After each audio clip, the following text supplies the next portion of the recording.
Hey guys, welcome to the World of Warcraft Midnight Skinning Guide. We're going to go through what has changed, what is new, and what's important going forward.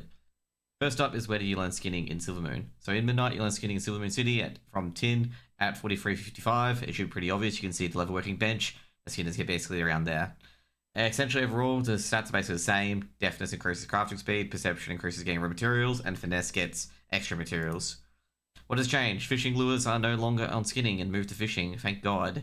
There are now two qualities, silver and gold. Elites no longer drop more skinning mats than normal mobs.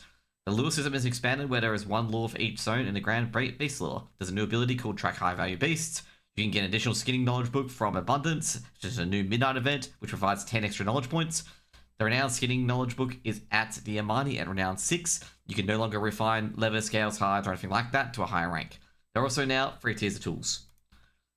What has stayed the same? Carve your meat and sharpen your knife still exist, and the knowledge sheath for it still exists. There are diffusers, which work similarly to the previous lures, which provide more motes of light, motes of wild magic, motes of primal energy, and motes of pure void. These are the new materials coming into Midnight. The main difference of this is that you throw it at a creature instead of attracting it. There are also still species-specific materials, such as Fantastic Fur and Peerless Plumage, which you get from respective mobs, such as furred mobs and bird mobs. You can also get a level up from Treastises, from inscription, so you can get that 1 level per day. There are 8 treasures, which can provide 24 knowledge points, free each, basically. There's also that skinning weekly crate as well that gives free knowledge points.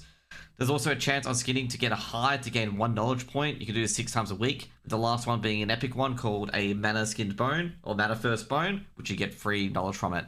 Also, rare skinnable mobs provide daily hides and platings if you need these.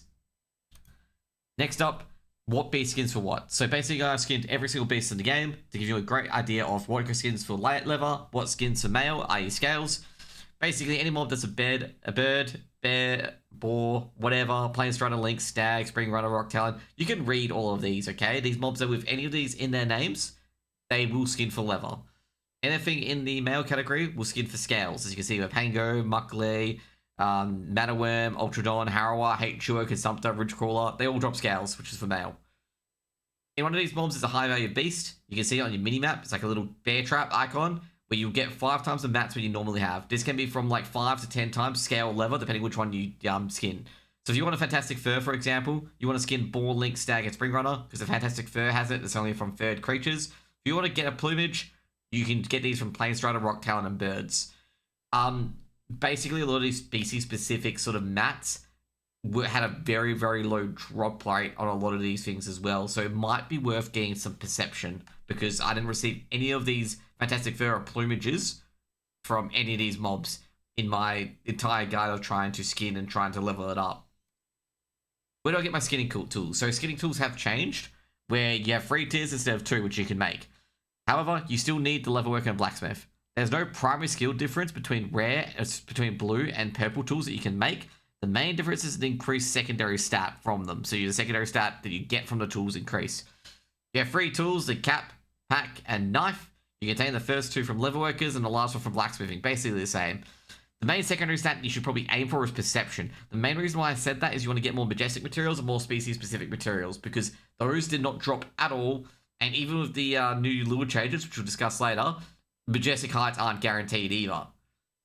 Now, last but not least, the blue and purple tools require majestic materials or moat materials. We'll go through that later. And also, they cost 150 moxie to purchase the recipe. So, do not expect these tools to be available early on. So, here's a section where all the mats for uncommon, which is green, blue, which is rare, and epic tools. So, you can see there, basically, you're going to be spending a lot of gold to get all of these. And it is quite a task to get the epic ones. Most likely, if you want to get it on the cheap, get the blue tools, get them in very early on. If you can wait for it, you can get the epic tools as well. But I think the blue tools is probably the best one until probably later in the patch or later expansion where you can just level up to epic tools.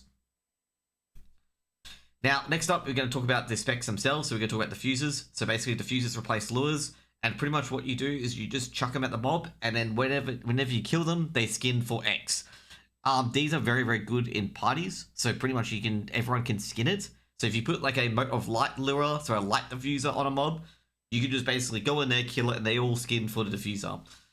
Their skinning for diffuser can be varied from 1 to 4. So be aware of that as well. So you can get 1 to 4 motes. I didn't really test it any further to see if there's a higher maximum or anything like that. But pretty much it's a lot easier compared to the lure system where you have to wait for the mob to come out. Now you can just basically throw it at a mob and kill it and then skin it. Now all diffusers, so you can get the wild, primal, and void diffusers, require 2 of their respective modes to make, with the first diffuser being available at 1 point, which is the motes of pure light. Now next up was what has changed the lures. The lures for Majestic Heights are no longer time gated, but material gated. And all the materials to the lures come from fishing, okay? From fishes in the zone that if you wish to build a lure for, you have to fish out of Careless Cargo. It took me 20 to 30 minutes to fish up the Eversong lure mats, and basically there's now a lure for each zone. So you can get one from Eversong, Hallandar, Salaman, and Voidstorm. These mobs from a specific lure provide a hide or carapace regardless. There's no daily cooldown on this either.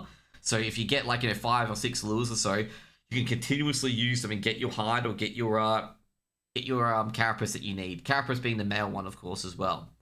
For the Eversong lore, you need to know where to put these down. You can't just chuck these down anywhere and the rare mob comes out.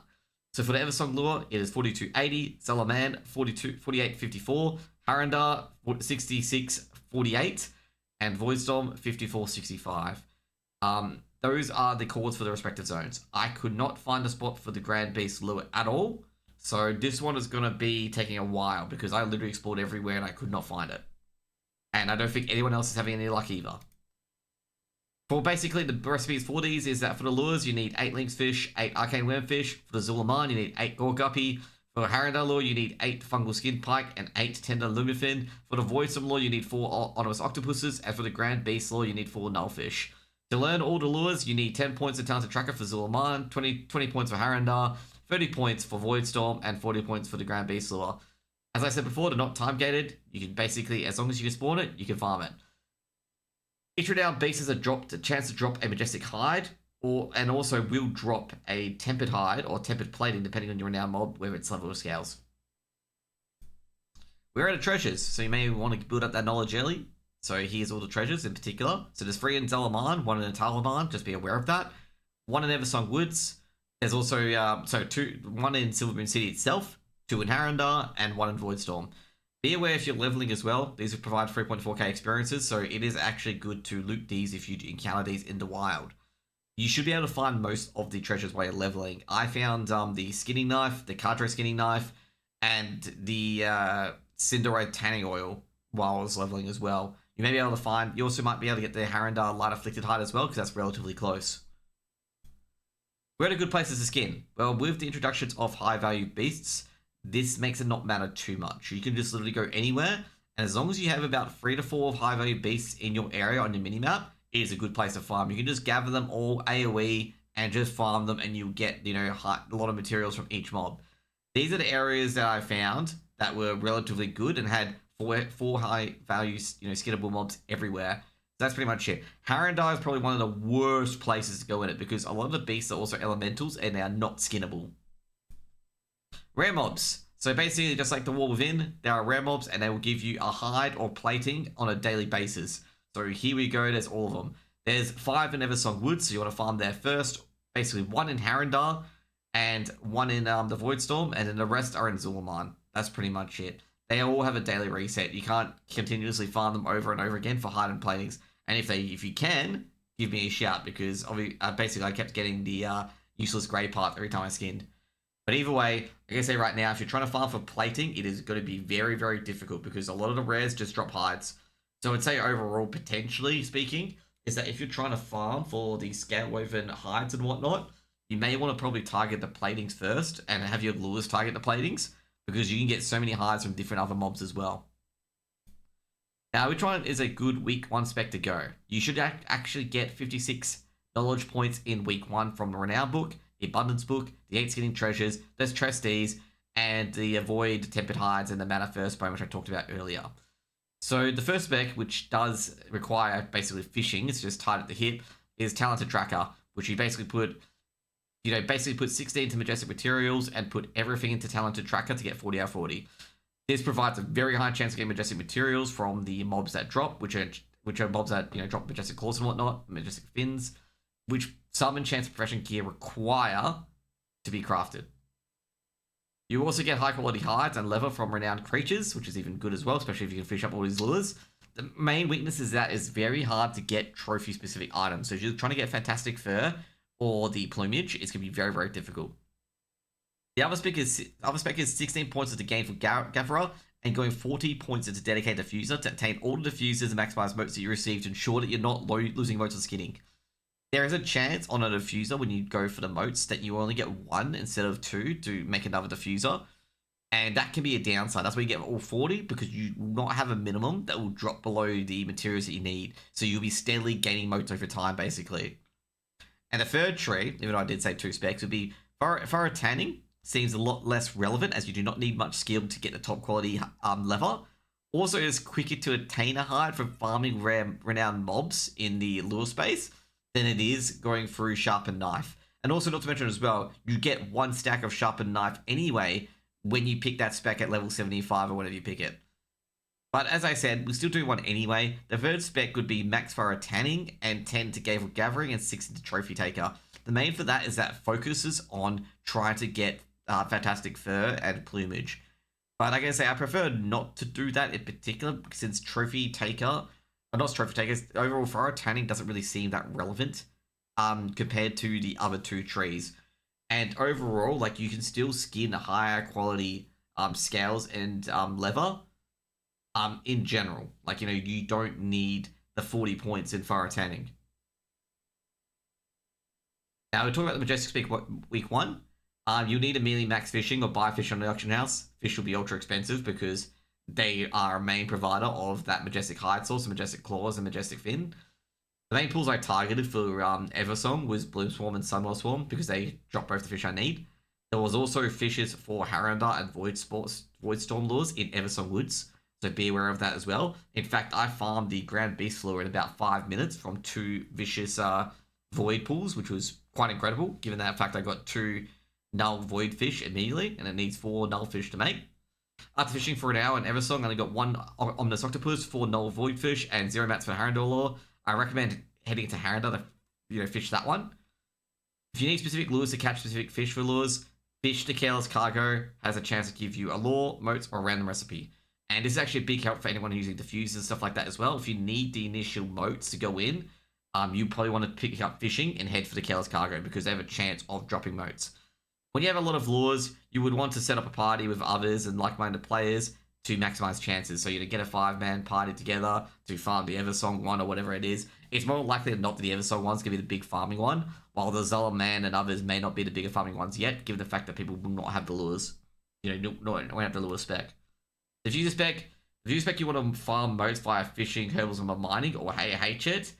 So with diffusers, the motes, a lot of it come from herbalism and mining, and most likely you're going to have to AH it. Alternatively, what you can do is you can level your ult to 80, you then get a Druid, obviously, Tauren Druid, or whatever Druid has bird form, and you can just farm it from herbalism in particular. Get your 2 or 4 to start you off, and then basically make a skinning group, essentially, very relatively quickly.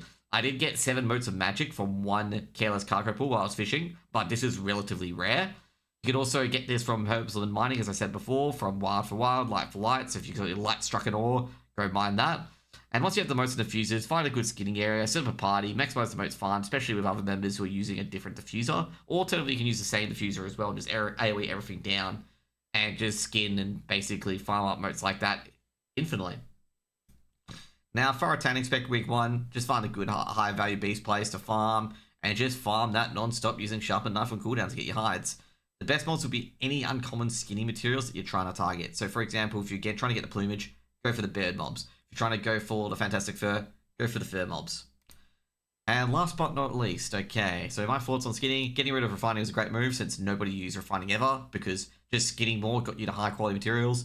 The new renowned feature is more refined for people to target specific areas for specific majestic items. It might be really good for, making parties for this as well. So it will no longer be Wolf and Bee farm spot, it will be Eversong lure spot and whatnot. Kind of like Pokemon Go, I suppose, with lures and people use it to catch Pokemon. High Value Beast was a great addition because it came very boring at the end of the Wall of In, where the best skinning spot was the best skinning spot at the start of the expansion, which was really, really frustrating. Also, getting rid of fishing, getting rid of fishing lures was great, but the sucky part is for lures is that it's heavily reliant on fishing. And I don't like that. I think the lure recipes, in particular for the renowned beast, need to change to something else because being heavily reliant on fishing sucks. And last but not least, people are annoyed at needing skinning for fishing lures, and also it just moves the balance completely in the opposite direction when you need fishing max for the Majestic beast to catch the materials. And the last but not least is the lack of skinnable rares. I mean, there's only 2 skinnable plating mobs, which male users are going to have a tough of a time trying to get it all.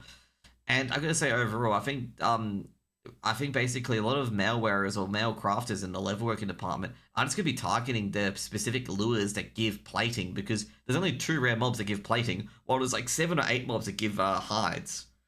But anyways, guys, hope you guys enjoyed the skinning guide. Hope this guide helps you out on targeting all the areas and being aware of, good specs and good things to go in week 1.